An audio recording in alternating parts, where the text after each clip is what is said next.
बे मेलावहाय जोङो मोनसे आयदा लानानै सावरायनाय जादों। बे आयदायानो जाबाय आर सानजारां प्रडाक्शननि प्रपाइटर मनीष स्वर्गियारिनि बिथांनि सायाव रायज्लायनाय, बिथांनि सायाव जोङो थांखि लानाय।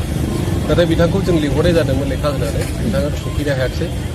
जों बे सफैयैनि थाखाय जिहेतु जों बिसाया बिथांखौ मान सनमान खालामनानै जों लिंहरदोंमोन, जोंखौ मान सनमान खालामाखिसै। जों दुखु फोरमायबाय, बिथांनिसिम जों दुखु फोरमायनायखौ हरबाय। दा हक जोंनि बिसायाव जा रुल्स दं, जा प्रिन्सिपल दं, जा माने सिस्टेम दं, बे हिसाबैसो बिसाया दिनै बाहेरनि गेजेरावहाय सावथुन मुलुगाव खामानि मावनो थाखाय मोनसे आफाद हिसाबै जादों। दा बेखायनो बे आफादनि थांखिनि गेजेरजों जायखिजाया प्रडिउसारानो जाया मानो, आर्टिस्टआनो जाया मानो, जा प्रडाक्शनफ्रानो फैया मानो, बे प्रडाक्शनफ्रावहाय जोंनि बिसानि सोमोन्दै गैजायै बा अरजाथावै बायदिसिना खामानिफोर जायोबा बेखौहाय रायज्लायोबा बेखौ जोङो निश्चित लायो।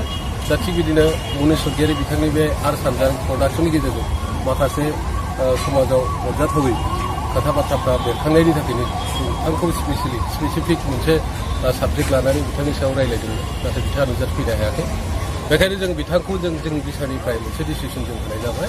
बिथांनि आर सानजारां प्रडाक्शनाव आरो लोगोसे बिथांनि जेसेबांखिनि खामानि थागोन सावथुन मुलुगनि थाखाय, जोंनि बिसायाव थानाय सोमोन्दो थानाय जायफोर आर्टिस्टफोर, महरगिरिफोर, बिथांमोना बे प्रडाक्शनाव जुदि बाहागो लायोबा जोंनि बिसानिफ्राय स्पेसियेलि बिथांमोनखौ जोङो इनिसियेटिभ लानाय जागोन बा बिथांमोनखौ जोङो बेबादि थागिदा होनाय जागोन। आरो दिनैनिफ्राय जों क्लियार खालामनानै होबाय बे प्रडाक्शनाव आर सानजारां प्रडाक्शन मनीष स्वर्गियारिनि माने प्रडाक्शनावहाय जाहाथे जोंनि महरगिरिफ्रा बाहागो लानो मोना, बेखौ जोङो जोंनि बिसानिफ्राय क्लियार खालामनानै होनाय जाबाय।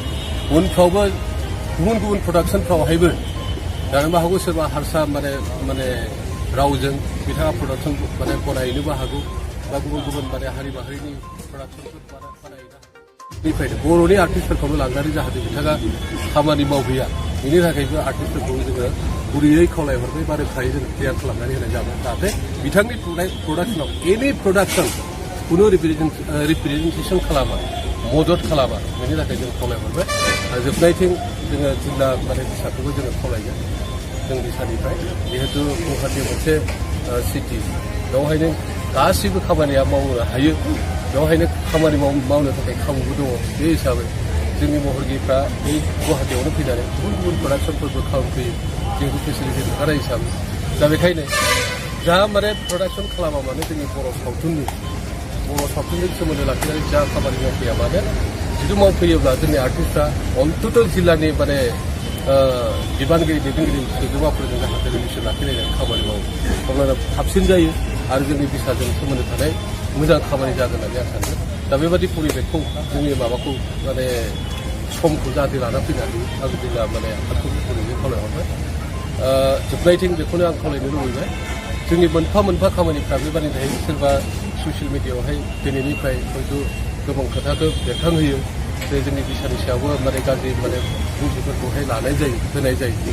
जोंहा बुंनांगौ खोथा गैया, मोजांखौ बुंनायाव जों जेब्लायबो बिथांमोनखौ जों साबायखर बावगोन, गनायगोन। खिन्थु गाज्रिखौ जुदि बुङोब्ला जोंबो सावरायलायनो गोनां मोनसे माने हाबाफारिया थायो बिसानि गेजेराव। दा बेखायनो जोंनियावबो गोरोन्थि थानो हागौ निस्सय बिसानि गेजेरावहाय। गोरोन्थि थानायफोरखौ जाहाथे जोंनि माहारिनि जेसेबांखिनि हारिमुखौ मोजां मोनग्रा मानसि सुबुंफोर बा बे बिसाजों सोमोन्दो लाखिनानै खामानि मावबाय थाग्रा सुबुंफोर, जोंखौ मदद होग्रा सुबुंफोर, बिथांमोना जाहाथे जोङो मोजांखौ खामानि मावनो थाखाय सुबुरुन होयो, थुलुंगा होयो, आसि देखायनानै होयो।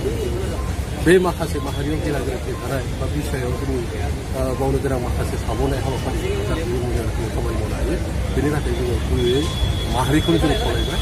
आरो जोबनायथिं आं बेखौबो दिनैनि बे हाबाफारिखौ जाफुंनायनि थाखाय साबायखर बावनानै बे